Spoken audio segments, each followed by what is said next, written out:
tous, oui, c'est DosGeek sur la TV42 et je viens de me transformer de manière incroyable et fantastique pour ce nouveau live, en quelque sorte, le ciné-live, un live éducatif en mode analyse de films de produits cinématographiques sur The Vault 42. Bienvenue à vous, c'est le live du loup-garou. L'entrepreneuriat est Lupin. Salut Wolfgeek. Salut à toi Roger Rabat. Bienvenue à toi sur ce live totalement fantastique. Ce live sorti tout droit de la pleine lune. Oui, car il fait jour derrière moi, mais nous sommes quand même la pleine lune. Et donc chaque nuit de pleine lune, je me transforme en loup-garou pour vous dévorer et pour animer des lives sur la télé 42 sur le thème du cinéma. Oui. Comment allez-vous? Alors, on n'est pas beaucoup comme à chaque fois en début de live, mais ça va venir. J'espère que vous avez la forme. Oui, j'ai toujours la bouche ouverte parce que j'ai très faim. J'ai faim de chair humaine, de sang, et j'ai aussi faim de savoir. Oui. Alors, on va regarder. Bonjour donc Roger Rabat, bonjour Raywan et bonjour Maybe.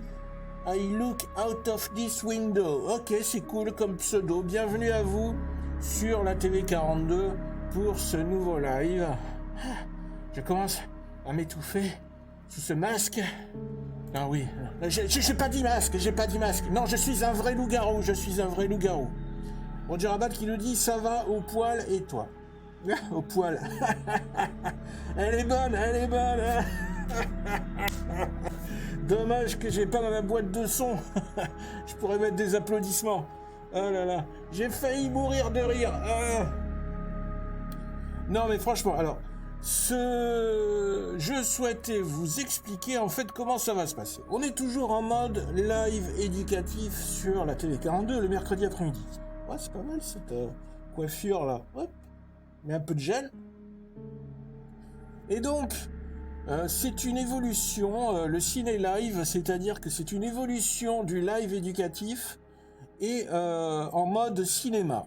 C'est-à-dire qu'on va essayer d'effectuer des analyses de films en live. On va essayer d'étudier des films cultes, des films d'anthologie, de la cinématographie, de la culture du 7e art en quelque sorte, oui. Parce que le cinéma, c'est le 7e art. Je ne sais pas si vous l'avez remarqué quelque part. Voilà. Et donc, j'ai voulu parler pour commencer, puisque c'est la première émission inaugurale de cette nouvelle série Ciné Live. Donc ça peut être intéressant, n'est-ce pas, de marquer le coup.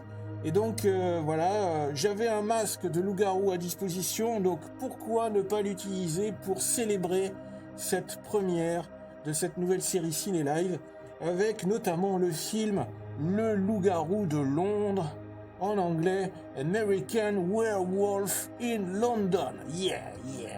You got it, man. Yeah. What's up, man? This is a werewolf DosGeek on the Vault 42. Yes. How are you? Yeah. America forever. Yeah. Évidemment, vous ne me voyez pas rigoler puisque un loup-garou ne sourit jamais. Un loup-garou dévore les gens, il saute sur les gens, il les tue, il les agresse et je ne sais quoi d'autre. Bien, alors, il est déjà 14h40, donc évidemment on a démarré un petit peu en retard et j'ai besoin de prendre mon café en même temps que vous. Donc, il est temps qu'on démarre ce nouveau live, ce live éducatif sur le mode du cinéma d'horreur. Et pour ce faire, je vais ôter mon masque. Et oui, c'est un masque comme les autres. À la rigueur, je pourrais presque mettre ce masque pour sortir dans la rue et me protéger du Covid. Alors je ne dis pas la Covid, je dis le Covid. Parce qu'au départ, c'était le Covid, c'est un virus.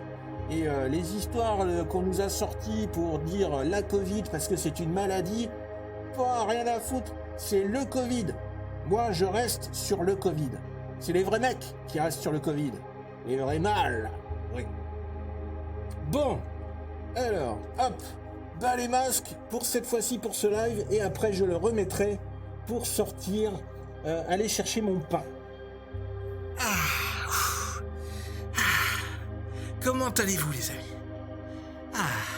Vous avez vu, la transformation a été très rapide, comme une flèche. Je vais le ranger. C'est sympa, hein? C'est sympa. C'est un masque en latex. Pour le petit trou pour les yeux. Il n'y a pas de trou pour la bouche, pour la respiration. Voilà l'intérieur du masque. Vous savez que j'aime bien les masques, les perruques et les pastiches sur la TV 42. Et donc, c'est un masque de très bonne facture, hein, finalement, je crois, parce qu'on l'avait acheté il y a quelques années de ça. C'était pour un clip vidéo sur le thème des loups-garous, et c'était une musique, une bande originale de The Prodigy. Le titre de la chanson, c'était Dance with the Wolves, je crois. Dédicace à toi, Julien, si tu regardes ce live, ou le replay de ce live, tu sauras de quoi je parle, puisqu'il était co-réalisateur avec moi sur le clip. Et on avait utilisé ce masque en latex pour l'appliquer sur des comédiens et des figurants pour symboliser un match de baseball entre des humains et des loups-garous. C'était sympa, c'était bien amusé. Et voilà. Et c'est aussi pour faire le parallèle entre ce qu'on va voir aujourd'hui, puisque c'est aussi le cinéma d'horreur, c'est aussi le cinéma des effets spéciaux. Et là, les masques en latex, on est à fond dans le domaine des effets spéciaux. Bien. Alors, nous allons prendre place. Je vous invite aussi chez vous à vous mettre à l'aise pour ce live, puisque on démarre. Évidemment, il y a plein de poils partout. Les loups-garous, ça laisse des poils partout, même sur le canapé.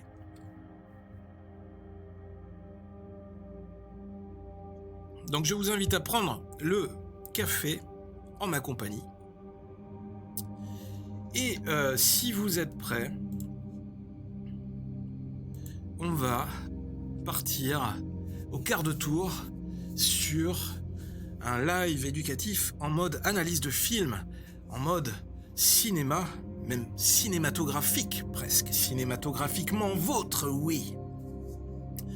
Puisqu'on va parler de cet incroyable film, Le Loup-garou de Londres, un film d'horreur qui a marqué son époque, film des années 80, début des années 80, qui a marqué son époque, son temps, et il faut dire aussi quelque part moi, puisque la première fois que je l'ai vu ce film, je devais avoir 15 ans, 14-15 ans, j'étais en 3e, et la première fois que je l'ai vu, c'est en anglais.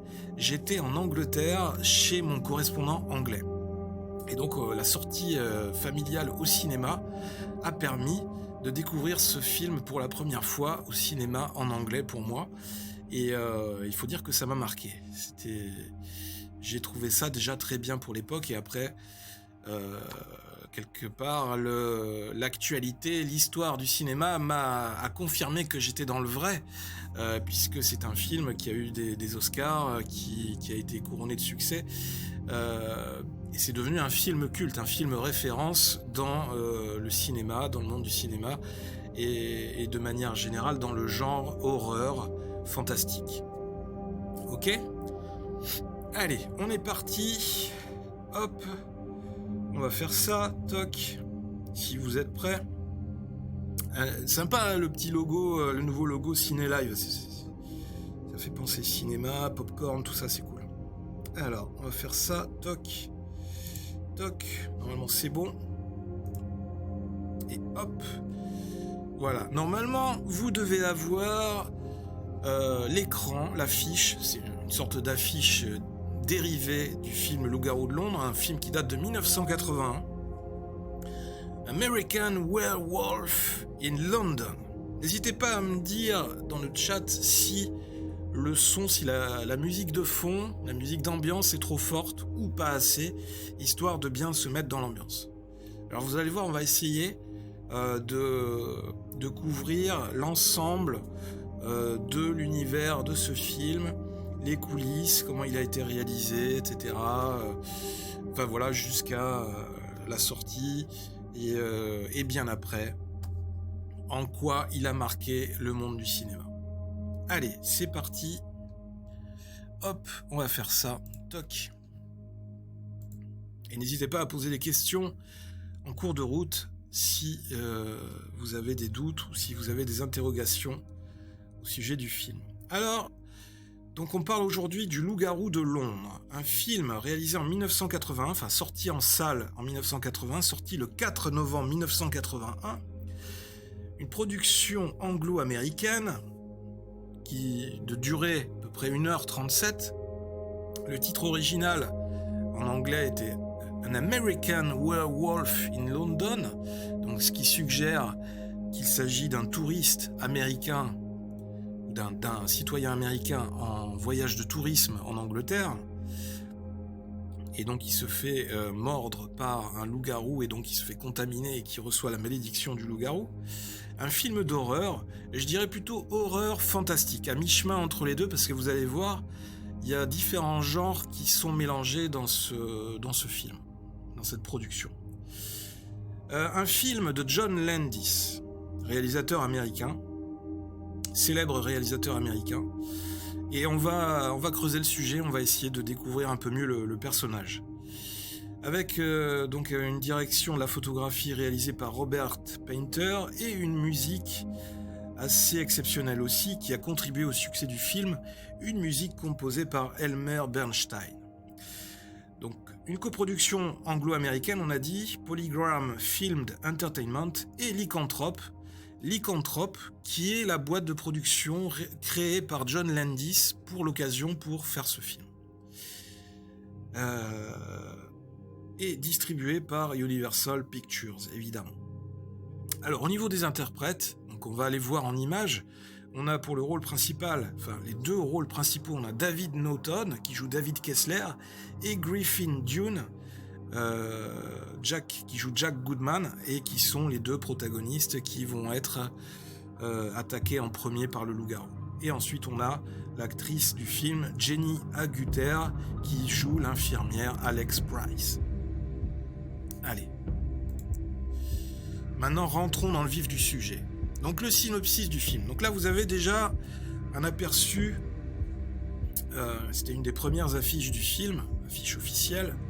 Et juste au-dessus de moi, vous avez une affiche, une sorte de fan art, une affiche créée par un fan qui voulait mettre en avant la phase de transformation, la métamorphose de l'acteur en loup-garou, qui est justement une scène culte du film. Alors, le synopsis. De quoi est-ce que ça parle, ce film d'Ozgeek ? Est-ce qu'il y en a d'ailleurs parmi vous qui connaissent ce film, qui l'ont déjà vu ? J'aimerais le savoir, je brûle de le savoir quelque part. Sinon, si vous ne l'avez pas vu, ce live est d'autant plus utile. Et c'est pour ça, quelque part, que je souhaitais faire évoluer le live éducatif vers un live éducatif en mode cinéma, éducation à l'image, puisque le cinéma a cet avantage qu'il parle à beaucoup de générations différentes. Il parle à la fois aux jeunes, aux ados, aux jeunes ados, aux jeunes adultes, aux adultes et aux plus vieux adultes. Donc, je trouve que c'est un bon outil pour communiquer et pour échanger sur toutes ces notions, et souvent ces notions qui font partie de notre culture. Je t'aime, Dos, t'es beau plus que ton frère. Mais ça, je le sais, je le savais même avant que tu naisses, Strass. Mais merci à toi quand même, j'apprécie le geste. C'est bien de me caresser dans le sens du poil. Tu aurais dû le faire tout à l'heure quand j'étais métamorphosé en loup-garou. D'ailleurs, n'hésitez pas à le clipper pour ceux qui n'étaient pas là au début du live. Donc,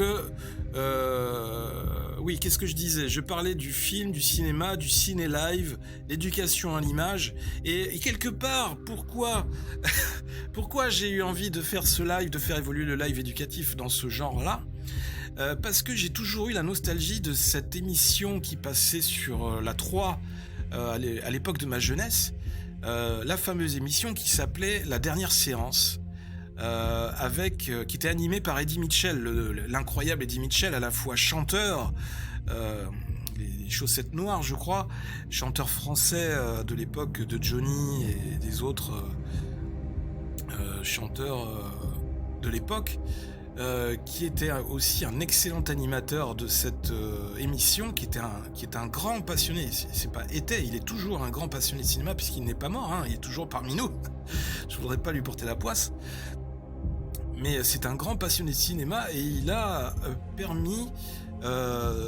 il a essayé, grâce à cette émission La Dernière Séance, de partager, de transmettre sa passion pour le cinéma aux gens qui regardaient l'émission.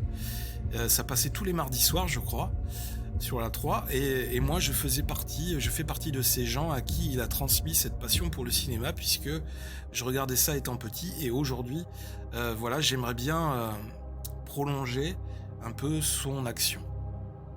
Mais revenons au film qui nous intéresse aujourd'hui, Le Loup-garou de Londres. Donc nous sommes en Angleterre. Nous suivons David et Jack qui passent leurs vacances en Angleterre. Une nuit, alors qu'ils voyagent dans la lande en randonnée, ils sont attaqués sauvagement par une bête féroce qui dévore Jack, celui qui est avec le manteau vert sur la photo, sous les yeux de David, celui qui est avec le manteau orange. Ou plutôt la doudoune orange, comme on dirait dans Les Bronzés font du ski.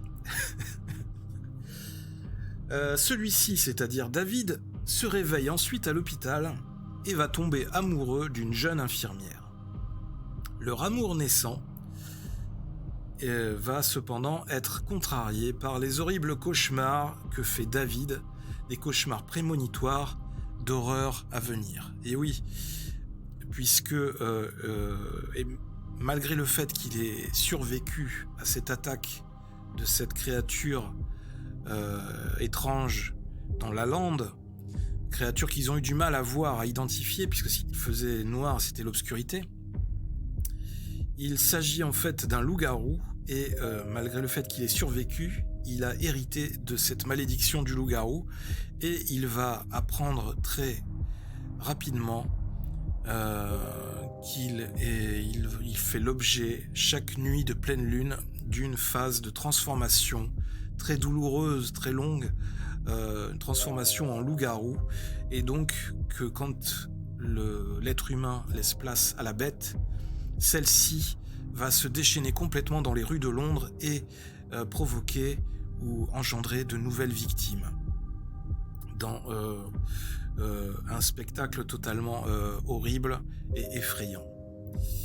Mais je n'en dis pas plus, continuons dans la découverte de ce film.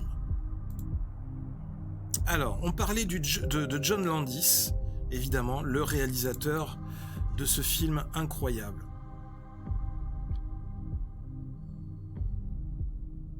Le Loup-garou de Londres, An American Werewolf in London, c'est un film américano-britannique réalisé par John Landis, sorti en 1980. Ce film est issu d'une longue maturation. En effet, le scénario a été écrit en 1969 par John Landis alors qu'il avait 18-19 ans. Il était originaire de Chicago et il est notamment connu pour avoir réalisé le fameux film Les Blues Brothers en 1980 et le vidéoclip Thriller en 1983 avec Michael Jackson. Donc on peut voir sur ces images, on peut le voir en action sur les phases de tournage, et notamment avec la grue, c'est quand il était sur le tournage du film Les Blues Brothers, avec notamment une image tout en haut des deux acolytes du film, et l'image du bas, on le voit avec son copain Michael Jackson, puisqu'ils sont restés très copains à l'issue du clip. Ce fameux clip Thriller, qui a marqué sa génération à l'époque, puisque c'était un clip incroyable où Michael Jackson était déguisé en zombie et il dansait entouré de zombies sur sa chanson Thriller. Et donc il faut savoir que ce clip Thriller a été Michael Jackson en a eu l'idée après avoir vu le film Le Loup-garou de Londres, et donc cette fameuse transformation en loup-garou, qui a été une sorte de révolution au niveau des effets spéciaux pour l'époque. Et vous allez voir dans le film que le loup-garou, il n'y avait pas que le loup-garou, il y avait aussi des personnages de zombies avec des maquillages assez saisissants, assez réalistes. Et tout ça, en fait, ça a inspiré Michael Jackson, qui a ensuite eu l'idée de contacter directement John Landis pour lui demander de réaliser son clip Thriller en 83, alors que le film Le Loup-garou de Londres, je le rappelle, était sorti en 81 en salle. Ok ? Donc, né le 3 août 1950 dans une famille juive de Chicago, John Landis passe son enfance en Californie. C'est un très grand cinéphile et il souhaite intégrer rapidement le milieu du cinéma. Donc il arrête ses études et va se faire embaucher comme coursier à la 20th Century Fox à Hollywood. Après avoir enchaîné les jobs dans le milieu du cinéma, assistant de production, cascadeur, acteur, assistant réalisateur, il a été aussi notamment cascadeur dans des films comme Il était une fois dans l'Ouest, ou alors Le Bon, la Brute et le Truand, ce qui est absolument incroyable, n'est-ce pas ? Il écrit en 1973 son premier scénario en un week-end et réussit à récolter auprès de son entourage assez de fonds, environ 70 000 $, pour réaliser le film Schlock. Film Schlock dont vous pouvez voir l'affiche à l'écran. C'était son tout premier film, enfin un de ses premiers films. Et c'était une sorte de parodie extravagante de King Kong, façon John Landis, qui va obtenir plusieurs récompenses dans des festivals de films. Et déjà on peut voir, dans ce premier film, on peut déjà avoir un aperçu de l'évolution de la carrière de John Landis, et notamment un avant-goût de ce qu'il va réaliser par la suite dans Le Loup-garou de Londres, puisque on est déjà dans le concept de film de monstre, avec notamment ce personnage un peu à la King Kong, ce personnage de gorille géant, qui tombe quasiment amoureux en quelque sorte de cette serveuse. Salut Twitch Over, bienvenue à toi sur ce live sur le thème du cinéma. On fait de l'éducation à l'image aujourd'hui. Et donc, tiens, mais d'ailleurs je peux afficher le chat. On va faire ça.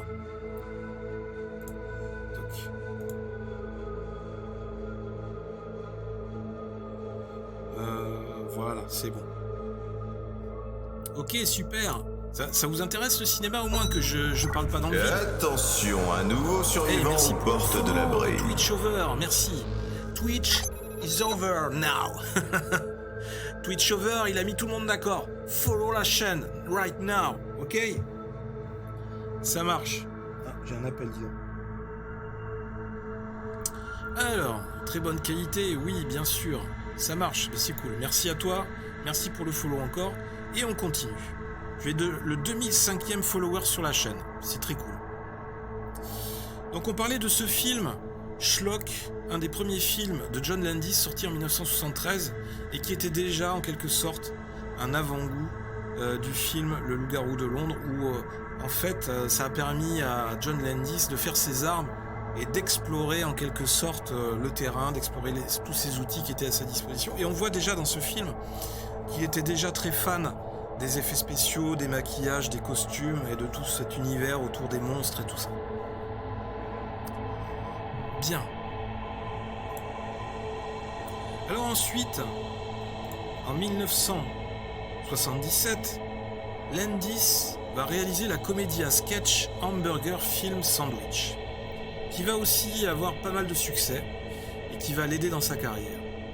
Et donc, attiré par le succès du film, des producteurs vont lui confier la réalisation d'American College, un autre film à succès, qui sera un véritable triomphe comique en 1978.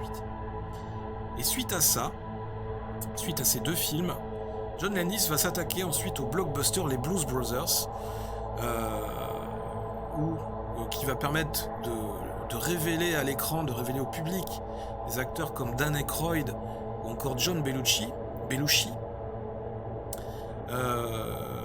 Un film incroyable en matière de jeu, d'acteurs, de rebondissements au niveau du scénario, mais aussi comédie musicale, je le rappelle. La musique te fait peur, mais parce qu'on est dans le thème, l'univers des loups-garous, oui. Si tu veux, je peux baisser un peu la musique, si elle est trop présente.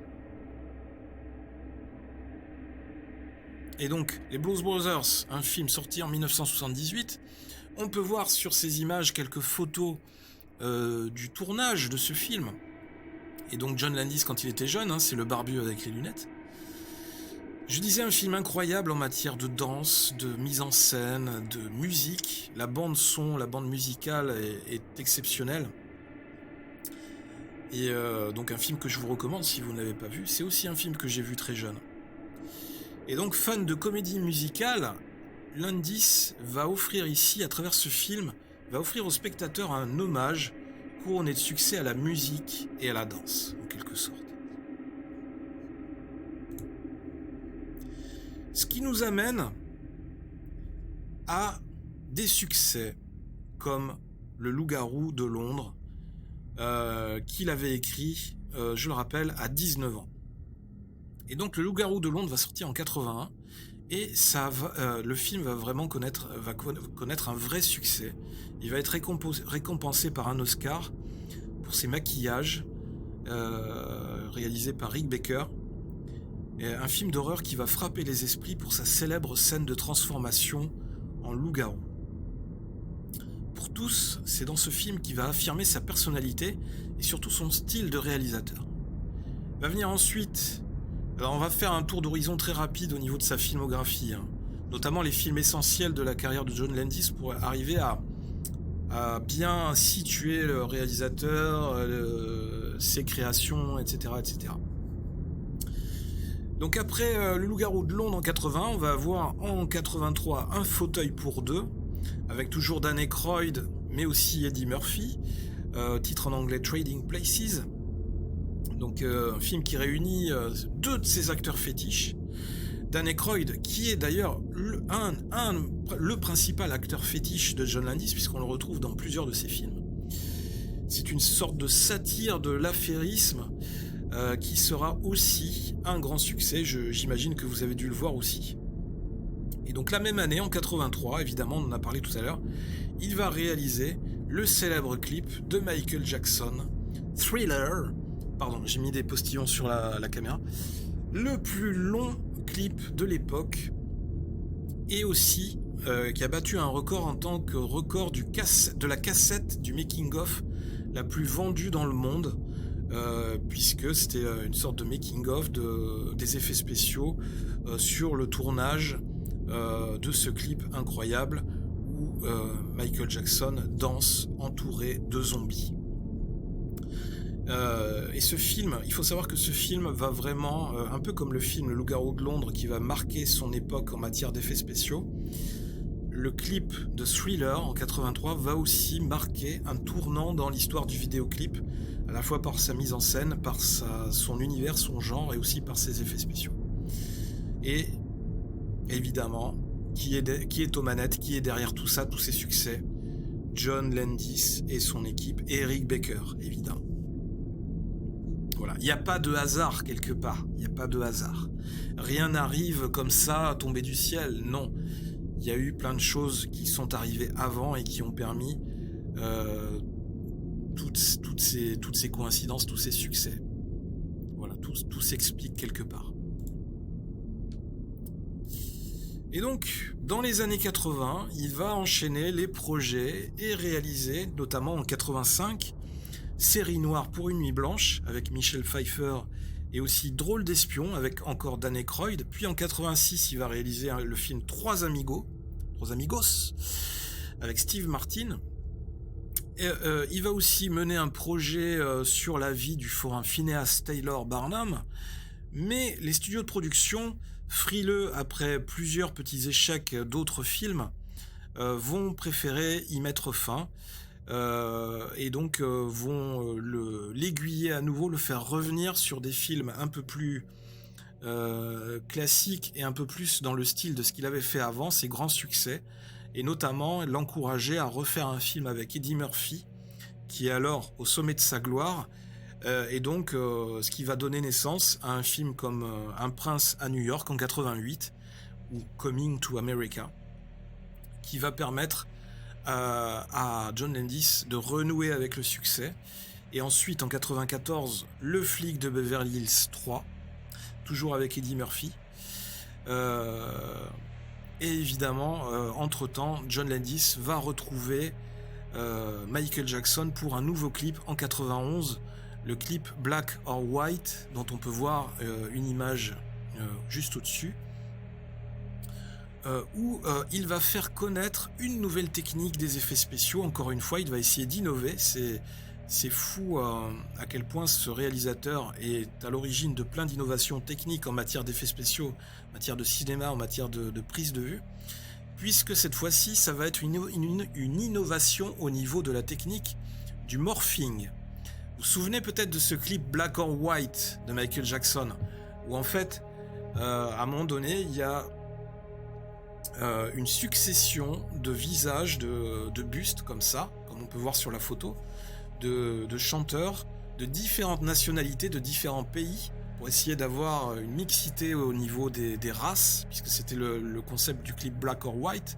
Il n'y avait pas de différence entre les couleurs, entre les races des êtres humains, tout le monde est à égalité.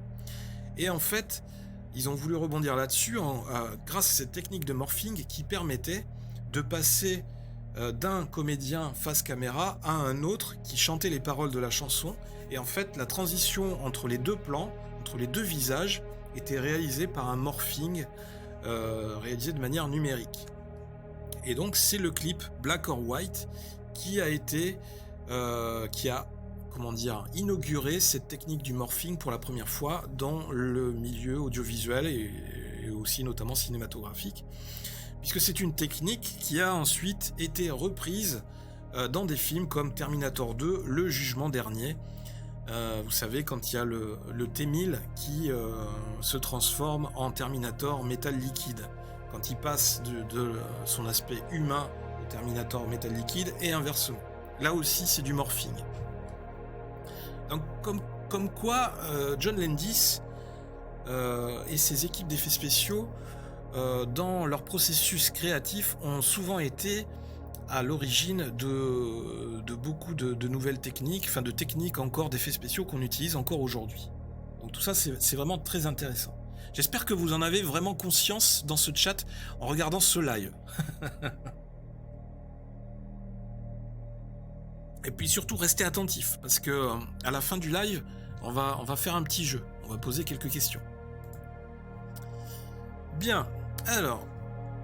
Et bien évidemment, on continue sur le reste de sa carrière. La majeure partie de sa carrière, évidemment, dans les années 90, va se poursuivre essentiellement à la télévision. Il sera producteur exécutif de nombreuses séries télé comme Dream On, Code Lisa. Ça doit parler certainement à certains d'entre vous. Code Lisa, moi ça me parle beaucoup. C'est une série que je regardais beaucoup étant ado en rentrant du lycée. J'ai beaucoup rigolé en regardant cette série. Je ne savais pas du tout que c'était lui qui était producteur de cette série. Ensuite, on a eu Sliders, Les Mondes Parallèles. Encore une série avec des effets spéciaux. Ensuite, on a eu la série Chérie, j'ai rétréci les gosses. Là, c'était moyen top. Au niveau scénario, ça a redescendu un peu. Ils ont voulu rebondir un peu sur le succès du film. Non, je dis des bêtises. C'est un film d'un autre réalisateur. Et donc, de toutes ces séries, ça lui est arrivé parfois de réaliser certains épisodes de ces séries. Il va tenter de renouer en vain avec le succès de ses anciennes productions, en essayant par exemple de faire une suite au film Blues Brothers, en faisant Blues Brothers 2000, mais ce film n'aura pas le succès qu'il escomptait. Et il va aussi faire une suite au film Le Loup-garou de Londres, en faisant Le Loup-garou de Paris. Un film qui n'a pas vraiment marqué les esprits, même si je pense... Enfin, j'ai vu quelques images, mais moi je ne l'ai pas vu, c'est pour dire. J'ai vu quelques images, a priori, il y a des effets spéciaux pas mal, mais j'ai pas été convaincu par le casting. Donc Le Loup-garou de Paris et Blues Brothers 2000, dont il est scénariste, évidemment. Mais il faut savoir aussi que John Landis est aussi acteur à ses heures perdues depuis ses débuts. Il a joué notamment, il a fait des apparitions en tant qu'acteur dans La course à la mort de l'an 2000, dans le film 1941, dans Darkman, dans La bataille de la planète des singes en 1973, ce qui est absolument incroyable. Il apparaît aussi dans des petits rôles dans Spider-Man 2, dans le film Le Coup Près. Ce film ne me parle pas du tout, je ne l'ai jamais vu, mais peut-être que je le verrai un jour. Et en 2005, il va réaliser 2 épisodes de la série Les Maîtres de l'horreur, dont le but est de laisser carte blanche à de grands noms du cinéma d'horreur, comme John Carpenter, Tobe Hooper, Dario Argento, qui vont tour à tour réaliser chacun des épisodes. Et il va réitérer l'expérience 3 ans plus tard avec la série Fear Itself, Les Maîtres de la Peur, conçue sur le même principe. Donc c'est un réalisateur qui va rester, qui a quand même un affect pour le cinéma, pour le genre horreur ou fantastique. Hein. C'est un genre qu'il affectionne particulièrement. Et en 2011, il fait son grand retour au cinéma avec la comédie noire Cadavre à l'appel, dont on peut voir l'affiche au-dessus de moi, remake d'un film d'horreur des années 70 qui réunit Simon Pegg et Andy Serkis. Et dans ce genre de film, on peut retrouver encore une fois un peu le style du réalisateur John Landis, qui est toujours à cheval, qui essaye toujours, qui est une sorte de mix entre l'horreur et l'humour noir, entre différents genres. Et c'est ça, en quelque sorte, la patte du réalisateur John Landis. Bien. Mais revenons au film Le Loup-garou de Londres. Et avant d'aller plus loin dans le film Le Loup-garou de Londres, je vous propose, à partir de maintenant, que nous regardions ensemble la bande-annonce officielle du film de l'époque. Bande-annonce officielle de 1980. Comme ça, on sera vraiment dans l'univers du film. Comme ça, quand je vais vous parler de certaines scènes, vous saurez à peu près de quoi je parle pour ceux qui n'ont pas vu le film. Ok ? Allez, on est parti. On va regarder la bande-annonce. Toc. Hop, on va faire ça. Hop. Voilà. Transition. C'est parti pour la bande-annonce. On va faire ça.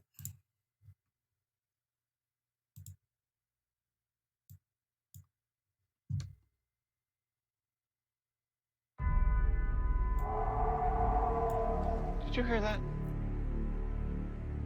What was it? A coyote.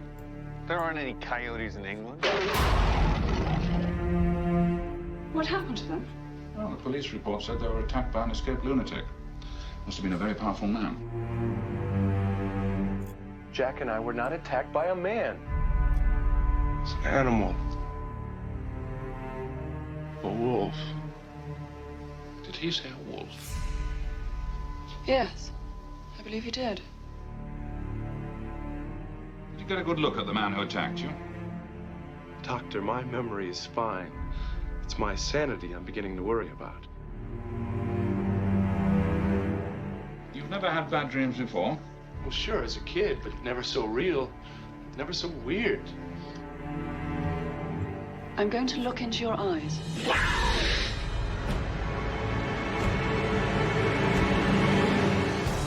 My friend Jack was just here. Your dead friend, Jack. Hi, David. He told me that I will become a monster in 2 days. The supernatural, the power of darkness, it's all true. Please believe me. Believe what? That tomorrow night, beneath the full moon, I'll sprout hair and fangs and eat people? You'd be surprised what horrors a man is capable of. Are you all right now? I don't know. I'll let you know the next full moon. I'm a werewolf. You're gonna change. You'll kill people. You'll become... I know. A monster. David, don't lose control! Control? What control? David, I can help you. No, I'm not safe to be with. You gotta stay away from me.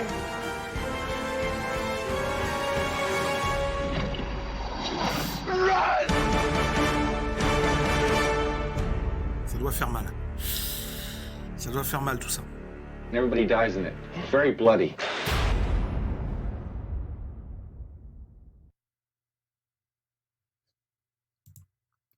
Bien, revenons sur nos deux acolytes. Et oui, alors c'était la bande-annonce. On va remettre un petit peu de musique de fond.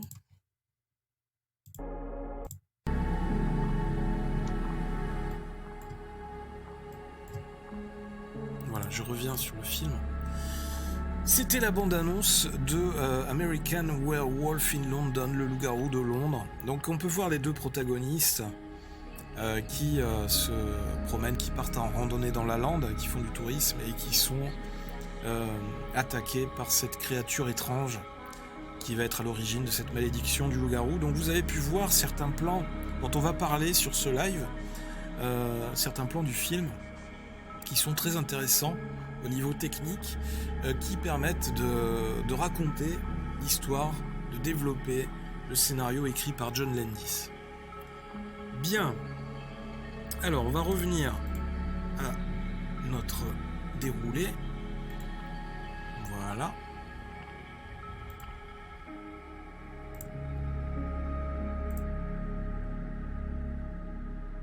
Bien, on y est. Alors,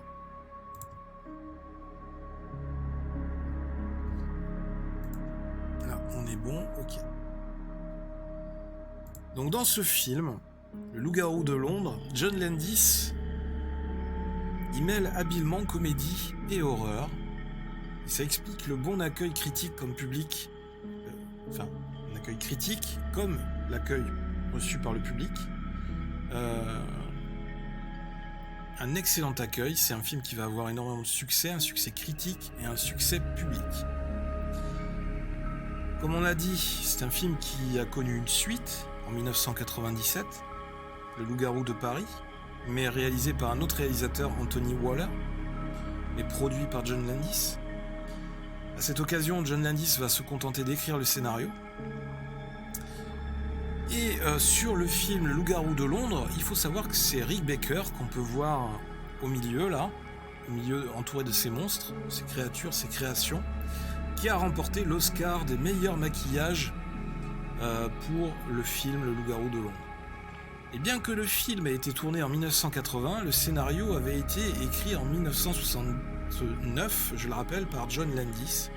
Il était alors âgé de 19 ans. Alors il y a une anecdote par rapport à cette l'écriture de ce scénario. Il y a quelque chose qui l'a inspiré pour écrire cette histoire. Rien, encore une fois, je disais, rien ne vient jamais par hasard. Ça vient par rapport à des expériences, des choses qu'on a vécues, parfois des cauchemars, des choses qui nous ont marqués, qui nous ont influencés, qui nous ont choqués.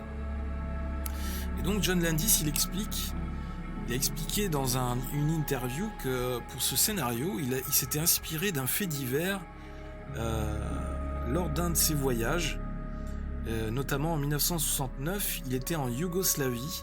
Il était assistant réalisateur sur le tournage du film De l'or pour les braves, un superbe film de guerre avec Clint Eastwood, un film de Andrew Marton. Et donc, ils étaient en train de rouler en voiture, ils se dirigeaient vers Belgrade pour aller sur le tournage, quand tout à coup, à un croisement, sur la route, ils ont vu des paysans s'agiter autour d'un cadavre, au bord de la route. Et donc les paysans avaient enroulé le cadavre dans un linceul et ils l'avaient enterré là au milieu de la route. Il a appris par la suite que l'homme avait violé plusieurs femmes et qu'il était enterré là, au lieu même où il avait commis ses crimes, afin que son corps ne réapparaisse pas plus tard pour hanter la campagne. Les gens étaient très sérieux là-bas sur place. Et il y avait même un prêtre avec eux pour faire cette sorte de cérémonie. Et sur le coup, sur le moment, ça l'a beaucoup intrigué. Et il s'est même mis à penser à quelque chose de surnaturel dans un décor complètement contemporain. Et c'est là qu'il a eu l'idée. Ce sont en quelque sorte, c'est la graine qui a été semée dans son esprit, qui a ensuite qui a germé et qui s'est développée pour... par la suite, dans son cerveau, l'aider à écrire, à développer son scénario Le Loup-garou de Londres, et notamment cette histoire, ce pitch, cette histoire des 2 randonneurs perdus dans la lande, dans la campagne, qui sont attaqués par une créature maudite qui est venue, qui est là en train de hanter les lieux. Et donc il lui faudra, dans les années 80, bien après, en quelque sorte, un peu plus de 10 ans après avoir écrit le scénario, il lui faudra un peu plus d'1 an pour préparer les effets spéciaux et les maquillages du film. Tous ces préparatifs, il va les faire évidemment avec l'aide de Rick Baker qu'il aura repéré auparavant. Le travail de Rick Baker, responsable des effets spéciaux et des maquillages, qui va participer pour beaucoup à la qualité du film. Et grâce à son travail, à ses effets spéciaux, on va dire que le film va marquer une nouvelle étape dans l'histoire des effets spéciaux cinématographiques. Mais Rick Baker, il n'en était pas à son coup d'essai, puisqu'il s'était déjà notamment chargé du film Hurlement de Joe Dante qui avait été réalisé en 1980. Et La Guerre des Étoiles, le tout premier Star Wars, réalisé par George Lucas en 1977, pour lequel il avait réalisé les extraterrestres de la fameuse scène du bar. Le film Hurlement, en 1980 de Joe Dante, pour lequel justement le film du Loup-garou de Londres a souvent été cité comme principal concurrent en tant que film, puisque le film Hurlement est un autre film de loup-garou. Peut-être qu'on aura l'occasion d'en parler une autre fois sur la TV 42.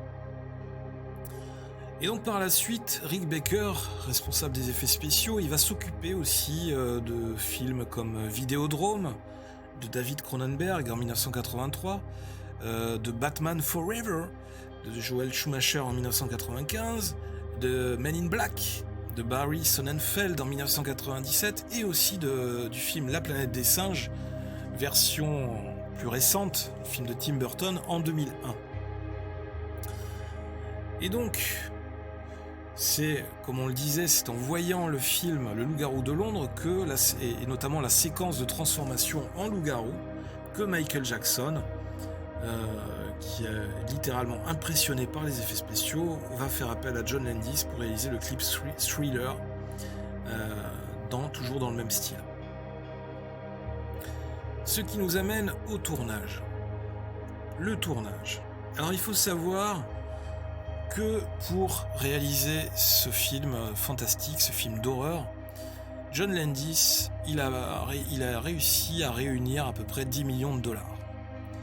Une somme assez importante pour l'époque, qu'il a pu réunir grâce à ses précédents succès, les films qu'il avait réalisés juste avant, et notamment le film Blues Brothers. Et donc Landis, il a aussi créé sa propre société de production, Lycanthrope Film, pour tourner le film en Angleterre. Mais il a eu, on va dire, quelques soucis avec les syndicats de techniciens du cinéma, c'est les syndicats d'acteurs aussi, pour faire venir des acteurs et des membres américains de l'équipe. Et donc, le maquilleur, Rick Baker, c'est la petite anecdote du truc, c'est qu'il a dû se contenter d'un visa de tourisme pour pouvoir venir sur le tournage et travailler sur le film du Loup-garou de Londres. Donc on peut le voir à l'œuvre sur les photos juste au-dessus de moi, où il est en train de terminer le maquillage, de peaufiner le maquillage de l'acteur qui joue Jack, je crois, qui a été tué par le loup-garou et qui se transforme en zombie. Enfin, qui est mort, sauf qu'il revient hanter les cauchemars de David, qui lui a survécu. Et donc à chaque fois qu'il réapparaît, il se décompose toujours un peu plus. Et donc il devient, dans les rêves, dans les cauchemars de David, il devient en quelque sorte un zombie.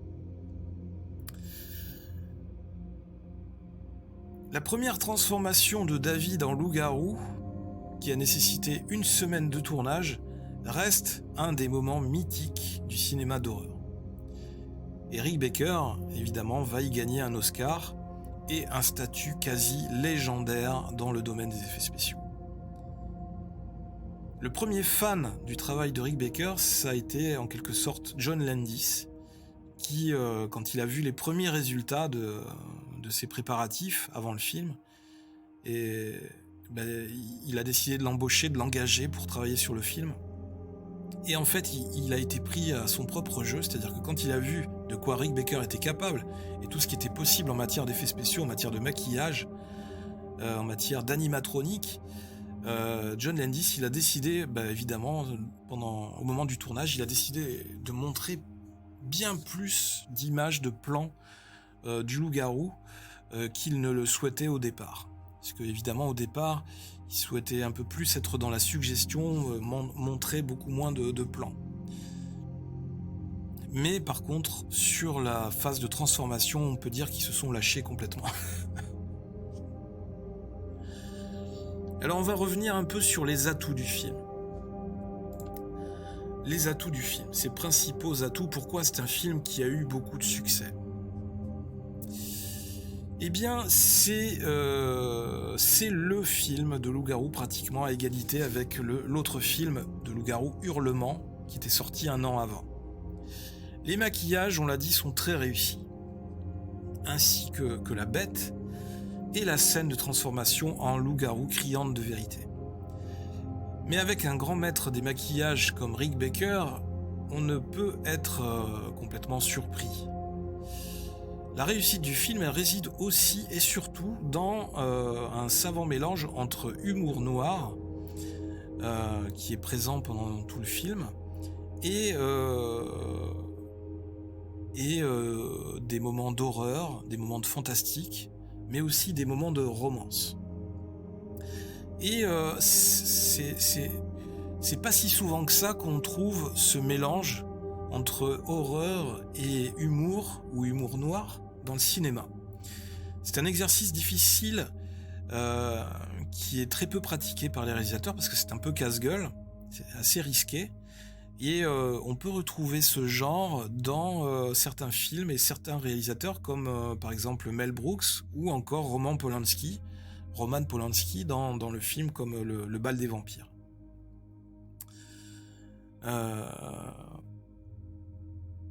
Donc on est dans un film où notre personnage principal, David, qu'on voit ici à l'image, qui est le seul survivant de l'attaque, va tour à tour errer entre des moments d'horreur, des moments de souffrance et des moments plus légers, des moments romantiques où il va tomber amoureux, il va être dans la séduction avec l'infirmière. Et puis après on revient dans des moments d'horreur comme par exemple la phase de la transformation, les phases aussi où il vit des cauchemars complètement éveillé, il voit des images devant lui, il voit ressurgir devant lui les victimes du loup-garou qui reviennent le hanter et qui vont continuer à le hanter tant que la bête vivra en lui. Tous ces morts qui viennent le hanter ne pourront trouver la paix qu'une fois que la bête aura été tuée. Ce qui contribue aussi au succès du film, c'est aussi l'apport de la musique qui a été judicieusement choisi, et notamment pour la scène de la transformation en loup-garou, encore une fois. Et comme dans tous les films de John Landis, la bande originale est très importante, la musique est très importante et elle joue un rôle essentiel dans le film. Il faut se souvenir d'ailleurs de la place qu'elle tient dans des films comme les Blues Brothers, où on est quasiment dans une comédie musicale. Et c'est la musique qui va rythmer le film. Et encore une petite anecdote sur ce film, le Loup-garou de Londres. Il faut savoir que toutes les chansons de la bande originale comportent le mot Moon, ou Lune, en français, dans leur titre. Et donc, c'est comme ça qu'on trouve des chansons dans la bande originale du film, qui s'appellent Blue Moon, Moon Dance, Bad Moon Rising, Blue Moon, etc. Enfin voilà, composé par différents groupes, par différents artistes, mais à chaque fois avec le mot Moon dans le titre de la chanson ou de la musique. Ce qui est aussi un autre élément de succès du film, c'est qu'au niveau des personnages, ils sont presque quelconques. On a des acteurs peu connus, enfin, au niveau des personnages principaux. C'est pas un casting complètement énorme, pas un casting incroyable. Et c'est ça, en fait, ça permet de créer une sorte de surprise quelque part, parce qu'on ne sait pas qui va tirer son épingle du jeu dans l'histoire. Le réalisateur, en quelque sorte, garde cet effet de surprise jusqu'à la fin du film. Ce ne sont pas des héros, mais plutôt des gens de la vie de tous les jours. Et donc, de cette manière, on peut assez facilement s'identifier à eux. Ces comédiens, ces acteurs sont sobres, ils sont percutants dans leur jeu. Et Landis va s'attarder évidemment sur les déboires, cette descente aux enfers de David Kessler, qui est le personnage principal, enfin, la victime de la malédiction, ce qui donne du volume à l'histoire et évidemment une certaine profondeur. Et du coup, le Loup-garou de Londres, c'est un divertissement musclé, puisqu'il y a de l'action, parfois sanglant, hein.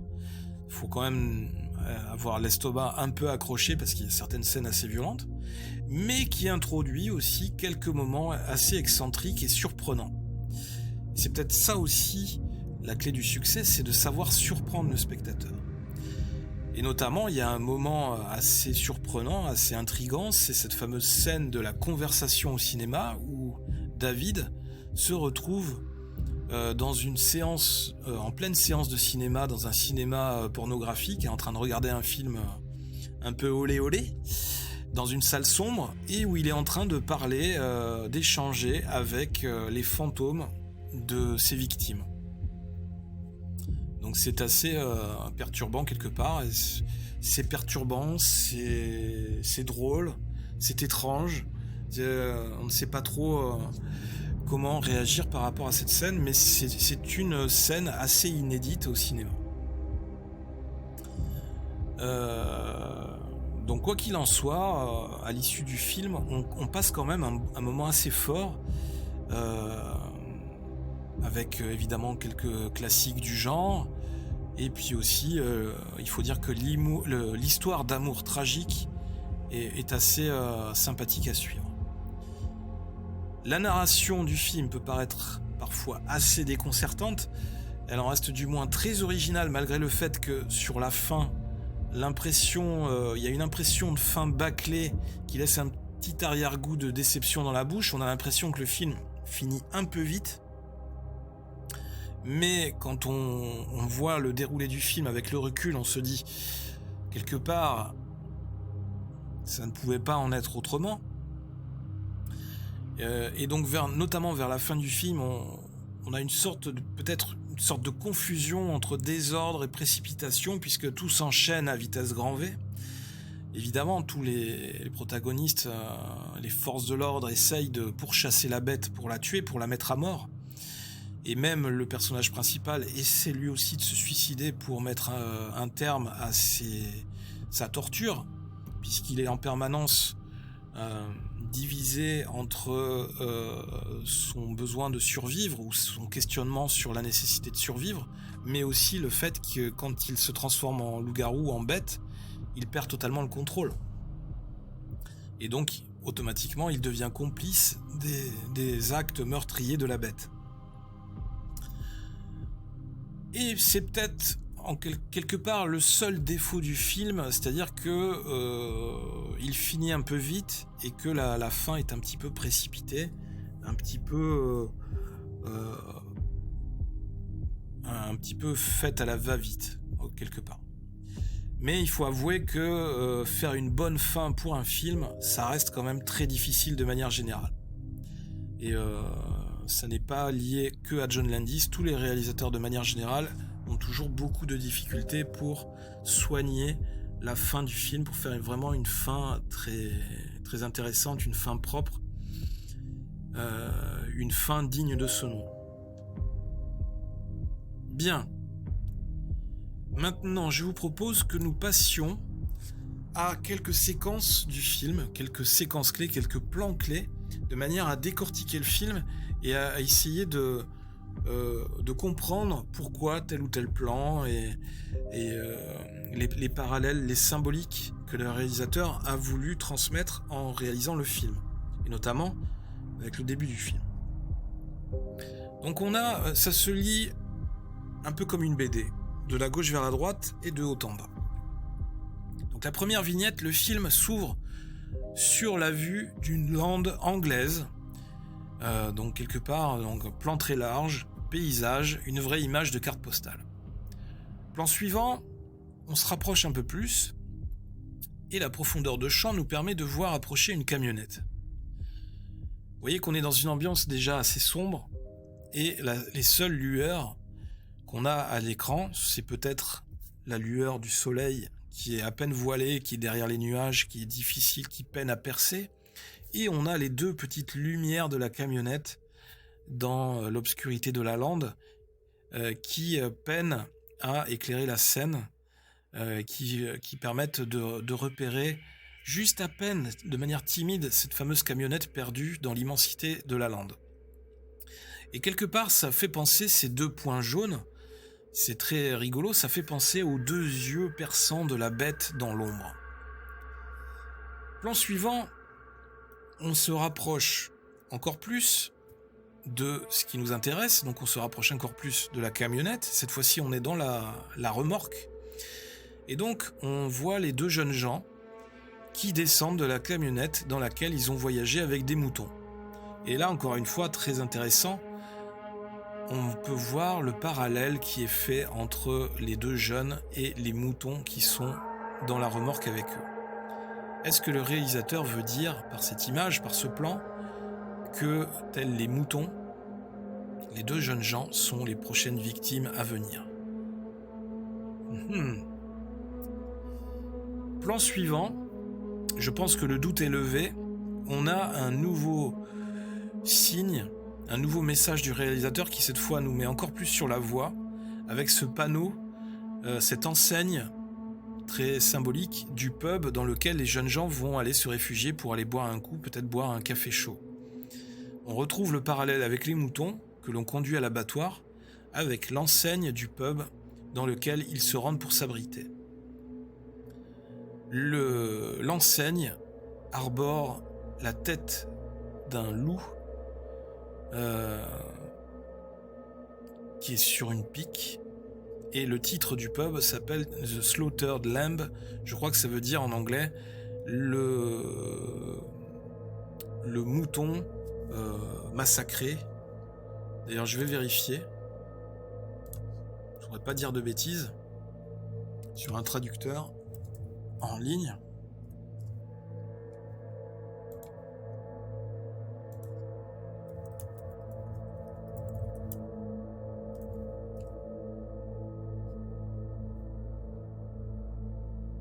C'est l'agneau abattu ou l'agneau dépecé. Voilà. Comme ça, au moins, le doute est levé. L'agneau dépecé.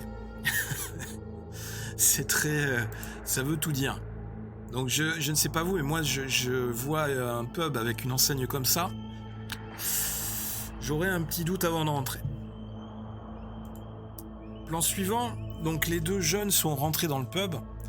Et donc, tous les regards se tournent vers les nouveaux entrants. L'accueil est plutôt froid, les étrangers ne semblent pas les bienvenus, tout est dans le jeu des regards. Plan suivant, on est sur un plan serré, sur une drôle de décoration, à vocation satanique sur le mur du pub, avec cette fameuse étoile à 5 branches, en plein milieu, enfin éclairée par des bougies qui semblent être là depuis bien longtemps. Un pub au sein duquel il y a des symboles sataniques. Plan suivant. La menace se précise, la pleine lune se dévoile dans le ciel. Plan suivant. Contraints de quitter le pub, évidemment par la mauvaise ambiance et les regards noirs que les gens leur lancent, les deux jeunes décident finalement de s'éloigner, de quitter le pub, et ils repartent dans la lande, ils continuent leur rando. Ils partent un peu à l'aventure dans la nuit qui arrive, Et c'est peut-être un risque trop grand à prendre, puisqu'il commence à s'éloigner dangereusement du chemin dans la nuit et il pénètre dans la lande. Il commence à se perdre. Plan suivant, retour dans le pub. On voit que certaines personnes qui boivent leur bière commencent à être torturées par leur conscience et ils savent puisqu'ils habitent là toute l'année, ils sont là de manière permanente, ils savent ce qui risque d'arriver. Ils savent qu'il y a une créature qui hante la lande la nuit et qui peut attaquer à tout moment les voyageurs égarés. Plan suivant, trop tard, l'attaque s'est déjà produite et c'est Jack qui va être massacré. David, lui, réussira tout juste à s'en sortir vivant, enfin, il va perdre connaissance, mais sur le plan suivant, il se réveille à l'hôpital, il est blessé, mais il voit apparaître à certains moments devant lui le cadavre mort-vivant de Jack qui, lui, est mort dans l'attaque. Jack revient le hanter régulièrement. Alors David, du coup, pense qu'il devient fou, qu'il délire. Mais non, pendant tout le film, Jack va revenir régulièrement le hanter pour lui rappeler le massacre dont il a fait l'objet. Plan suivant, à sa sortie de l'hôpital, David trouve refuge finalement chez son infirmière dont il est tombé amoureux. Infirmière qu'il a accompagnée pendant tout son séjour à l'hôpital pour l'aider pendant sa convalescence et l'aider aussi psychologiquement à reprendre le dessus. Plan suivant, alors qu'il est dans la maison et dans la salle de bain, il est hébergé chez l'infirmière, Jack continue de venir hanter David. À chacune de ces apparitions, on observe que le corps de Jack continue de se décomposer toujours un peu plus et fait souvent penser même aux zombies, aux films de zombies.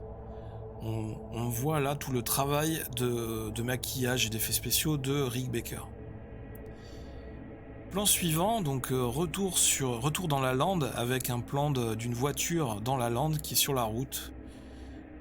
Une voiture isolée sur une route en pleine campagne. Ce plan fait écho au début du film, avec la camionnette par exemple, ou notamment. C'est la voiture du médecin de l'hôpital qui est intrigué par ce qui est arrivé à David et qui est parti donc à la recherche de la vérité. Il a remplacé la camionnette remplie de moutons. Cette fois-ci, c'est le médecin. On essaye d'en savoir un peu plus, on essaye de reprendre le contrôle de la situation. Plan suivant, sur le chat, David commence à être de plus en plus attentif à tout ce qui l'entoure, et notamment aux animaux, qui commencent à percevoir le changement qui s'opère chez David. David commence à ressentir de plus en plus de choses, à être de plus en plus éveillé à son environnement, à tout ce qui l'entoure. Est-ce que ce ne serait pas quelque part un sixième sens qui s'éveille en lui, le sixième sens qu'ont beaucoup d'animaux sauvages? Plan suivant, la transformation particulièrement impressionnante et longue de David quand il est dans la maison de l'infirmière un soir seul. Et oui, la pleine lune a commencé et du coup la transformation a démarré. Plan suivant, on est dans les rues de Londres. La transformation est terminée. Cette fois-ci, le loup-garou R est à l'affût, est parti en partie de chasse dans les rues de Londres, et donc il va attaquer ses futures victimes. Donc gros plan sur le visage d'une future victime qui laisse deviner l'horreur qui se cache hors champ. Et oui, à travers le visage effrayé de cette victime, de ce personnage, on peut ressentir ce qu'il éprouve sur le moment. On peut voir à travers ses yeux, on peut voir l'horreur de la créature qui va s'abattre sur lui. Plan suivant, gros plan sur les yeux du loup-garou. Le monstre apparaît rarement à l'image et toujours de manière fugace. C'était un peu l'intention au début du réalisateur John Landis. Au début, c'était de montrer des plans furtifs, des plans serrés de la créature pour suggérer l'horreur, suggérer le monstre, faire peur au spectateur, en ne montrant que des bribes et en montrant moins que il vaut mieux en montrer moins que trop, de manière à laisser travailler l'imagination du spectateur. Mais on a vu que vu la qualité des effets spéciaux, John Landis s'était laissé prendre au piège, enfin c'est pas vraiment au piège, il s'était laissé convaincre de filmer l'intégralité de la scène de transformation en loup-garou. On va masquer le chat, est-ce que ça peut parasiter avec les textes? Voilà. Plan suivant, on est dans le métro londonien, et c'est une des scènes les plus impressionnantes du film, c'est la course-poursuite dans les couloirs du métro. Et là, on est passé en caméra subjective qui nous fait voir à travers les yeux du loup-garou en chasse. Et là, c'est très intéressant, puisque on est dans l'action, c'est un plan en mouvement, et plan en caméra subjective, donc c'est un plan très technique à réaliser, et on va y revenir juste après. Ce sont toujours des techniques très intéressantes à effectuer, et on va essayer d'étudier pourquoi utiliser ce genre de plan. Plan suivant, on est sur les fesses de David qui est dans un parc de Londres. Après des scènes d'horreur, le film prend un ton plus léger, voilà, aller-retour permanent entre l'horreur et l'humour. Le film prend un ton plus léger avec David qui se retrouve nu dans un zoo à son réveil, puisqu'il a erré comme une bête sauvage dans les rues de Londres la nuit, et à son réveil, à la fin de la pleine lune, il reprend son apparence humaine, mais évidemment, il n'a plus de vêtements, donc il se réveille dans un zoo, nu comme un ver, c'est le cas de le dire. Je crois que dans le film, il se réveille même au milieu des primates, et il va essayer de rejoindre coûte que coûte l'appartement de l'infirmière en essayant de préserver son honneur et en essayant de ne pas trop montrer, de ne pas trop choquer les gens sur son chemin. Plan suivant. Alors là, c'est la fameuse scène intrigante où David est amené par Jack à rentrer dans un cinéma pornographique où il va échanger, il va dialoguer, il va discuter avec les victimes de la nuit, les gens qu'il a tués en étant le loup-garou. Toutes ces victimes, elles veulent la mort de leur bourreau pour trouver la paix. Mais ce qui est bizarre, ce qui est rigolo aussi, ce qui est assez perturbant dans ce film, c'est que certaines victimes ne semblent pas toutes prendre leur mort comme un drame. Et là, on voit le retour de l'humour noir. C'est-à-dire qu'il y en a qui sont tristes, qui sont malheureuses, puisqu'elles sont malheureuses d'être mortes par rapport à leurs proches, à leur famille. Et il y en a d'autres pour qui c'est un soulagement ou qui rigolent de leur mort.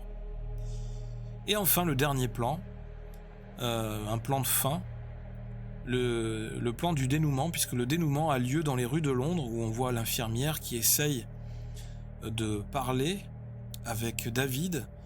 Le dénouement a lieu dans les rues de Londres, entraînant panique et intervention des forces de l'ordre. Puisque ça a été la panique dans les rues, David essaye toujours de lutter contre la bête qui est en lui. Les forces de l'ordre ont retrouvé sa trace et ils essayent d'envoyer l'infirmière pour essayer de la raisonner, de le calmer, de lui dire d'arrêter de perpétrer ses crimes. Mais David, lui, évidemment, ne peut rien faire, il ne peut pas contrôler la bête qui est en lui. Donc il est soumis à un grave dilemme. Il voudrait se suicider pour mettre un terme définitivement à cette malédiction et à tous ses crimes. Mais il est partagé entre son besoin vital, son besoin de survivre, son amour pour l'infirmière, mais aussi la nécessité de tuer la bête qui est en lui. Et donc on a l'impression, à travers cette scène, d'assister à une scène des Blues Brothers, puisque ça finit un peu pareil. l'autre film de John Landis, où on avait les protagonistes, les Blues Brothers, qui étaient poursuivis par la police dans les rues de la ville.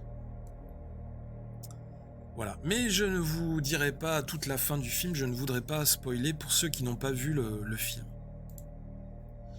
Alors, revenons sur les scènes clés du film, et notamment cette fameuse scène de la métamorphose. La scène de la transformation métamorphose. Bien souvent, la créature et l'humain ne sont pas si éloignés. La créature est souvent l'alter ego de l'humain.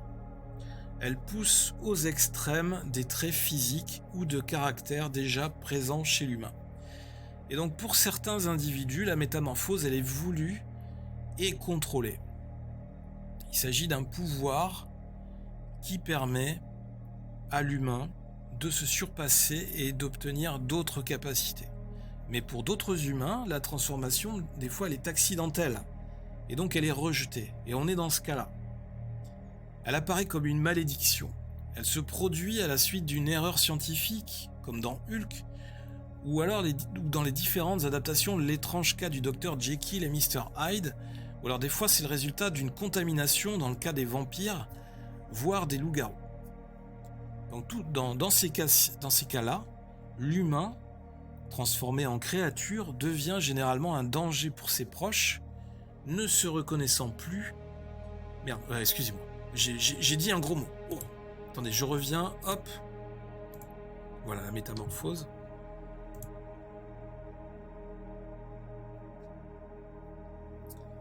Donc je disais, l'être humain, enfin l'humain qui est transformé devient généralement un danger pour ses proches. Il ne se reconnaît plus comme homme, mais il est uniquement muet par ses instincts animaux.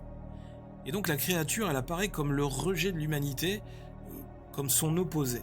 Donc le but de la métamorphose, ça devient alors aussi de faire ressortir l'instinct animal de l'homme, d'exacerber ses défauts et ses penchants obscurs comme la violence, le désir, l'appétit.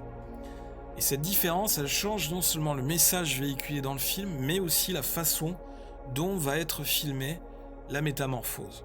Donc forcément de façon négative et effrayante. Et ça pose différentes questions en fait, en fonction de l'intention. Comment représenter la métamorphose à l'écran ? Est-ce qu'elle doit être montrée ou cachée du spectateur ? Est-ce qu'elle doit être rapide, lente, belle ou monstrueuse ? Et donc, la transformation du loup-garou dans les films d'horreur, elle est généralement forcée et non voulue par le personnage concerné puisque c'est une malédiction. Et donc pour insister sur ce fait, donc comme dans ce film, on va filmer une métamorphose longue et douloureuse qui va montrer la lutte intérieure du personnage pour y résister. C'est très intéressant parce que c'est pour ça que cette scène est très réussie puisqu'elle dure très longtemps et elle marque l'esprit par sa durée et par le réalisme de ses effets. Le corps se transforme petit à petit et le réalisateur mise sur les gros plans sur certaines parties du corps, comme les pieds, les mains qui s'agrandissent, les yeux, les dents qui poussent. Les gros plans ont également pour but de créer un suspense, une attente chez le spectateur qui se demande à ce moment-là à quoi va ressembler la créature une fois la transformation complètement terminée et quand est-ce que la transformation va se terminer. Encore une fois, on est dans la surprise. Et donc, à l'opposé de ça, quand il s'agit de transformation volontaire, c'est ce qui arrive des fois dans des films de super-héros, où là c'est plus transformation voulue, une transformation choisie pour faire le bien, pour rendre la justice. La représentation de la métamorphose, elle est généralement bien plus rapide, fluide, voire majestueuse, pour montrer le total contrôle de l'humain sur la créature. Très important à noter cet aspect-là. Mais le cinéaste peut aussi faire le choix de ne pas montrer la métamorphose. Et ça s'explique parfois par des raisons de budget. Il n'a pas assez de budget pour se payer, s'offrir des effets spéciaux dignes de ce nom. Mais pas uniquement. ne pas représenter la transformation, ça peut aussi être un moyen de surprendre le spectateur ou bien lui faire imaginer la scène. Et Dieu sait que parfois l'imagination humaine est très puissante et elle peut même être souvent bien plus efficace, bien plus impactante que le fait de voir les choses de manière réelle. Et donc, le fait de faire imaginer la scène au spectateur, ça peut parfois être bien pire que de lui montrer la scène. Donc, on peut, dans cette phase, dans cette technique de suggestion de la scène, de l'événement, de ce qui se passe, on peut aussi jouer sur les sons ou sur les ombres. On est sur un procédé indirect. On ne montre pas directement les choses, on les suggère. Et en jouant sur les différents sens. Sur l'ouïe, l'audition, sur en essayant de tricher sur ce qu'on va montrer, sur l'image qu'on va montrer au spectateur. Mais la métamorphose, elle est aussi parfois simplement sous-entendue, et donc dans certains films, c'est-à-dire qu'on ne la montre pas du tout, donc pas de transformation physique réelle, mais l'acteur, le personnage qui est concerné, va adopter un comportement animal, voilà, bestial.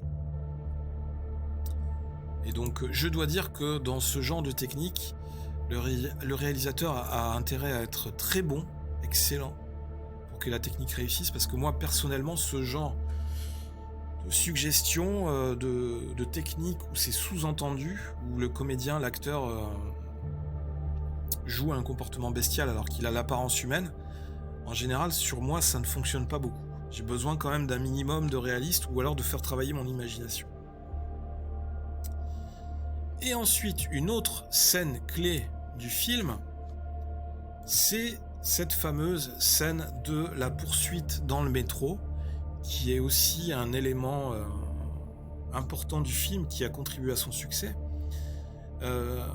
C'est cette fameuse scène avec la caméra en vue subjective, on voit la scène à travers les yeux de la bête qui traque sa victime dans les couloirs du métro. Déjà, les couloirs du métro, c'est un environnement un peu confiné. Donc déjà, ça accentue la pression, l'ambiance angoissante de la scène. Donc la course-poursuite, c'est la forme cinématographique la plus pure, comme a souvent écrit William Friedkin, qui est le réalisateur de L'Exorciste ou du film French Connection. Selon lui, c'est quelque chose qui ne peut être réalisé dans aucun autre médium. Ni en littérature, ni sur une scène de théâtre, ni sur une toile de peinture. La course-poursuite, il faut qu'elle ait un aspect spontané et totalement incontrôlé, mais elle doit être méticuleusement chorégraphiée. Et malgré l'action presque incontrôlable, le spectateur il doit pouvoir comprendre en permanence la géographie de la scène, la géographie du lieu. Il ne faut pas qu'il soit trop perdu. Il faut qu'il sache à peu près où on est, et à peu près où on va. Et dans la très grande majorité des cas, les plans sont filmés en caméra objective dans les films. Mais en caméra subjective, c'est-à-dire c'est une technique qui est née à peu près aux alentours des années 1900, en caméra subjective, le réalisateur il va proposer au public, aux spectateurs, d'adopter le temps de quelques plans dans le film, c'est très bref, c'est très rarement sur l'intégralité du film. Il va leur proposer d'adopter le regard d'un des personnages de l'action. Cette caméra subjective est très souvent effectuée, la caméra à l'épaule, ou à la main, ou avec un steadicam, afin d'obtenir des déplacements ou travelling qui correspondent à ceux du personnage pendant le plan d'action et à ce qu'il voit en se déplaçant. C'est une adoption qui est perçue par le public comme une indiscrétion, une charge prédatrice, une connotation de violence qui vient quelque part du voyeurisme et qui peut donner parfois un côté dérangeant ou surprenant à la scène ou au film. Donc on retiendra que le procédé du plan subjectif, il est généralement utilisé de manière ponctuelle dans un film pour appuyer un effet, et en l'occurrence dans ce film Le Loup-garou de Londres, c'était pour appuyer cet effet de chasse, cet effet de traque envers ses victimes. Et on voit que l'angle de la caméra a été positionnée à peu près à mi-hauteur par rapport au sol, c'est-à-dire au niveau de la ceinture, quasiment au niveau des yeux de la bête quand elle court, qu'elle est à quatre pattes. Donc c'est assez saisissant au moment de la scène de ce film. Après, évidemment, il y a toujours une exception à la règle. Donc comme on peut voir dans l'image au-dessus, les mains du type qui tire au AK-47, ça par exemple, c'est un exemple de film que l'on peut voir, je crois, sur Internet, sur YouTube. Je ne sais plus le titre de ce film, c'est un film indépendant qui a été réalisé, où en fait l'intégralité de la vidéo du film a été réalisée en caméra subjective.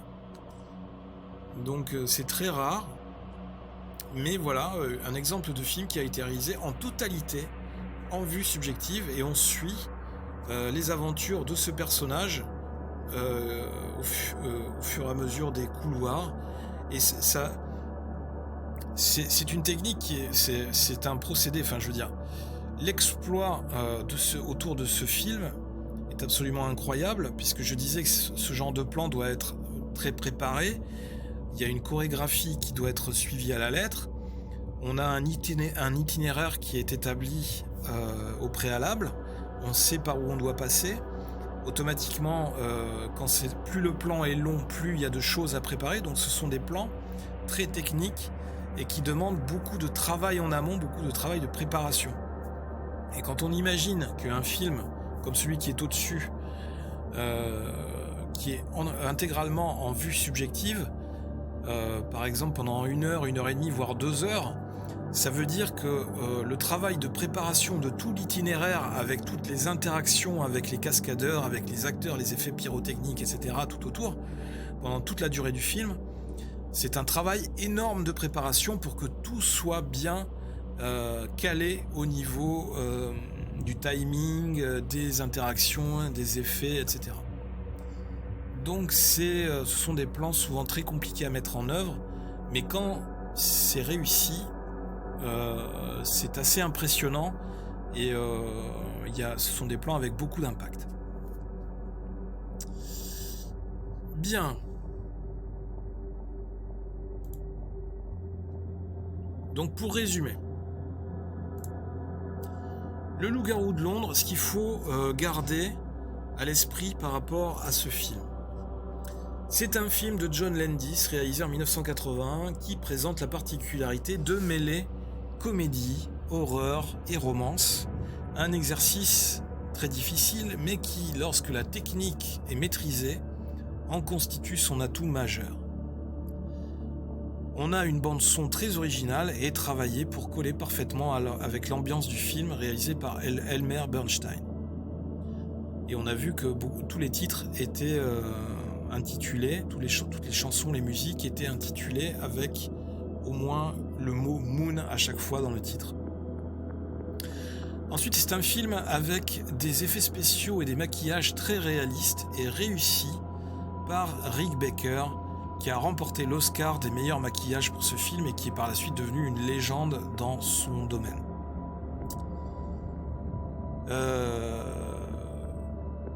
Ensuite, on a certains procédés cinématographiques très intéressants et très techniques qui sont utilisés dans ce film, et généralement dans les films d'horreur. On a par exemple des gros plans sur des visages apeurés qui contribuent à accentuer le sentiment de peur, la sensation de peur. Ensuite, on a des chants contre chants entre la victime et l'agresseur ou le monstre, qui permet un échange entre la victime et la créature, et ainsi de suite. Ça permet de faire comprendre au spectateur ce qui se passe et de lui faire comprendre qu'il va y avoir une interaction entre les deux, que le meurtre va avoir lieu. Donc ça aide à faire ressentir encore plus ces choses-là. Et ensuite, on a le hors-champ, la technique du hors-champ qui va suggérer l'horreur, notamment quand on est sur des plans serrés sur des visages de victimes ou de personnes. Et on lit sur leur visage toute la frayeur, toute l'angoisse à la vision de la créature qui va s'abattre sur eux. Voilà. Mais aussi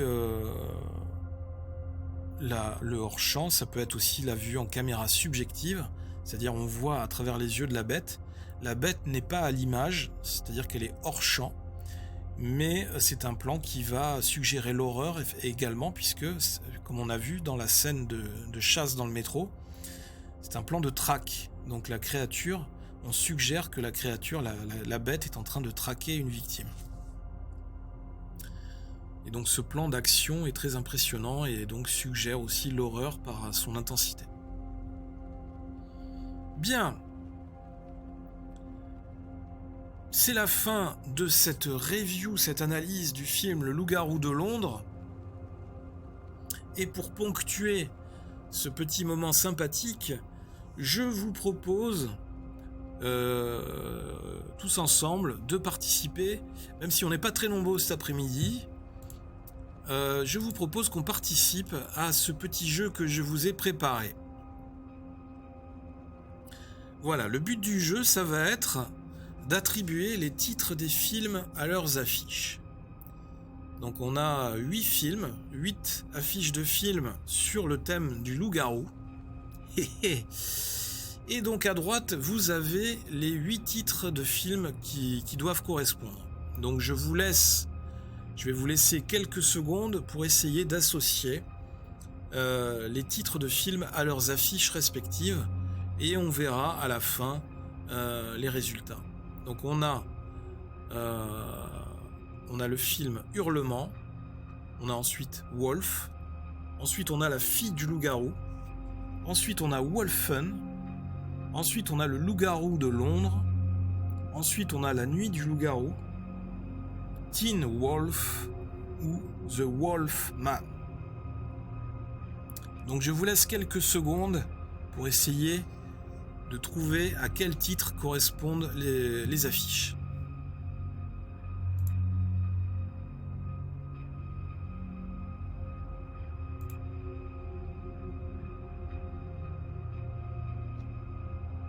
N'est-ce pas?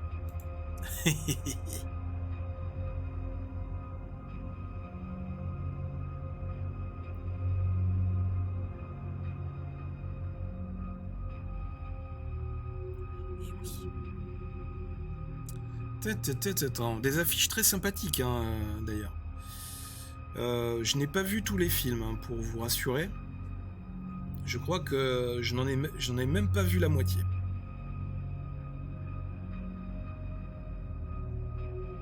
C'est une lacune qu'il va falloir que je comble. Après il y a des films dans le lot qui sont très vieux.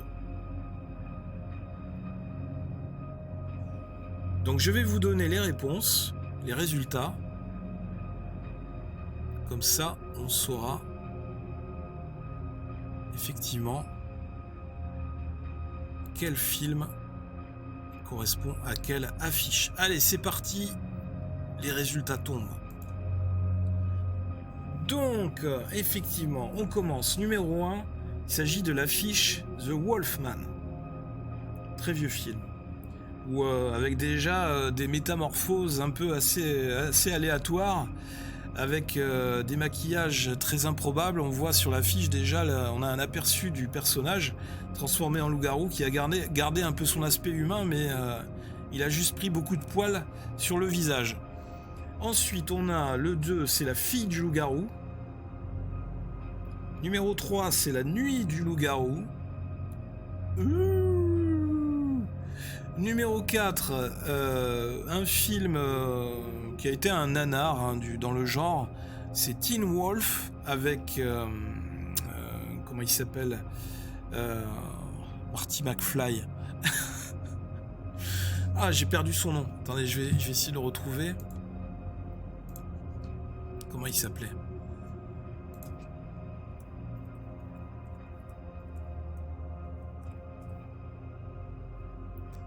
avec Michael J. Fox. Voilà, j'ai retrouvé. Teen Wolf avec Michael J. Fox. Ensuite, en dessous, numéro 5, on a le film Hurlement de Joe Dante, sorti en 1980. Le principal concurrent en termes de qualité, avec le film Le Loup-garou de Londres juste à côté. Peut-être même qu'on fera une vidéo sur le film Hurlement, parce que au niveau des effets spéciaux, ce film n'a pas à rougir non plus. Ensuite, numéro 7, il s'agit du film Wolfen. Et enfin, le dernier, numéro 8, le film Wolf avec Jack Nicholson et Michelle Pfeiffer. Un autre excellent film de loup-garou, hein, je vous le conseille. Où pareil, c'est très, très romancé. Il y a un peu moins d'humour noir, c'est pas aussi décalé. Mais le scénario est très intéressant. Et les acteurs jouent de manière très, très admirable, j'allais dire, mais c'est un peu fort. Il joue vraiment très bien. Jack Nicholson est impeccable dans le rôle de loup-garou, dans ce rôle de personnage torturé par cette malédiction, et quand il se transforme en loup-garou, quand il adopte un comportement bestial. Et Michelle Pfeiffer qui, quelque part, est séduite par ce personnage. La recette le mélange réalisé dans ce film est savamment dosé. Voilà. Bien. Donc, ainsi prend fin ce live incroyable sur le thème des loups-garous. Donc j'espère que ça vous a intéressé, que vous avez passé un bon moment en ma compagnie. N'hésitez pas à laisser des commentaires en bas de la vidéo, parce que cette vidéo va être aussi en replay sur la chaîne TV42.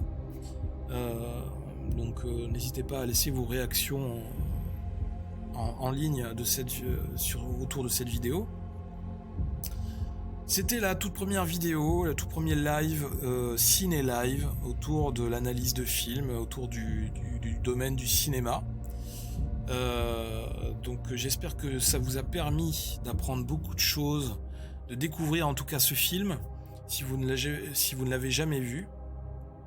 Si vous ne l'avez pas vu, je vous invite à le visionner très vite. Si vous êtes un peu jeune, attendez un petit peu, attendez quelques années quand même. Moi je l'ai vu, la première fois que je l'ai vu, je devais avoir 15 ans, donc je pense que c'est le bon âge. À partir de 15-16 ans, c'est pas trop mal, ça devrait pas trop faire peur ou pas trop choquer. Après, c'est des effets spéciaux des années 80, donc la jeune génération des blockbusters d'aujourd'hui, je pense, ne sera pas trop surprise par les effets spéciaux de ce genre de film. Mais toujours est-il qu'il s'agit d'un film culte en la matière, dans le genre horreur, fantastique. Ça fait partie du patrimoine culturel mondial du cinéma. C'est un film... Tiens, voilà Black Devil qui vient de nous rejoindre, qui vient d'arriver en studio. Et donc, je disais, c'est un film qui mérite la peine d'être découvert, d'être visionné, ne serait-ce que pour agrandir sa culture cinématographique, pour aiguiser son œil en matière de réalisation, de découpage, de mise en scène, d'effets spéciaux, de techniques cinématographiques. Donc je vous invite à découvrir très vite ce film, que ce soit en streaming ou en DVD ou en cassette VHS, n'est-ce pas, pour ceux qui sont toujours adeptes, des grands amoureux de tout ce qui est des biens matériels, des biens physiques. Et c'est vrai que la période de la cassette VHS, c'est une période dorée du cinéma international, hein, puisque je me souviens de cette époque où on avait à la maison une collection absolument énorme en matière de films en cassette VHS. On avait une bibliothèque de cassettes VHS de films. Alors évidemment beaucoup de films d'action, de fantastique, de guerre, d'horreur, de films de science-fiction, films de comédie, tout ça. Et c'est une des raisons pour lesquelles je suis aujourd'hui en train d'animer ce genre de live. Bien. En tout cas, merci à tous merci à tous ceux qui étaient là, qui étaient présents, qui ont participé à ce live, qui ont échangé avec moi. On se retrouve vraisemblablement la semaine prochaine, le mardi encore une fois pour un nouveau live. Je ne sais pas encore quel sera le sujet. Un nouveau live à vocation éducative pour continuer à faire apprendre pas mal de choses sur tous ces sujets-là, que ce soit cinéma ou autre, pendant le confinement. Et peut-être au-delà du confinement par la suite, je ne sais pas. Tout dépendra du succès qui sera réservé à ce genre de live, à ce genre de vidéo. Bien, c'était Dose Geek sur la TV 42. Il est 16h17, donc je pense qu'il est temps de mettre un terme à ce live fantastique, ce live autour des loups-garous. J'espère en tout cas que vous avez passé un bon moment en ma compagnie, que je ne vous ai pas trop endormi et que je vous ai donné l'envie de regarder ce film incroyable. Je pense que vous ne serez pas déçus. Et ça vous donnera ensuite l'envie de regarder d'autres films encore pour vous faire un avis, pour vous faire une culture. En tout cas, si vous le regardez suite à ce live, n'hésitez pas à m'en faire part, à me donner des retours. Qu'est-ce que vous en avez pensé ? Quelles sont vos réactions, votre ressenti par rapport à ce film ? Bien, c'était Dose Geek sur la TV 42. Je ne vous donne pas rendez-vous demain après-midi pour le live dessiné puisque j'ai un empêchement, mais on va essayer de décaler le live dessiné cette semaine à vendredi après-midi, toujours les mêmes horaires, 15h, 19h. C'était Dose Geek sur la TV 42 pour le ciné live autour du film Le Loup-garou de Londres, American Werewolf in London. Thank you very much. Merci à tous d'avoir regardé cette vidéo. À très bientôt sur la TV 42. Restez connectés. Laissez parler le geek qui est en vous et continuez à regarder des films, c'est très important. Bye à tous, merci, gros bisous et continuez à vous protéger du Covid. Bye!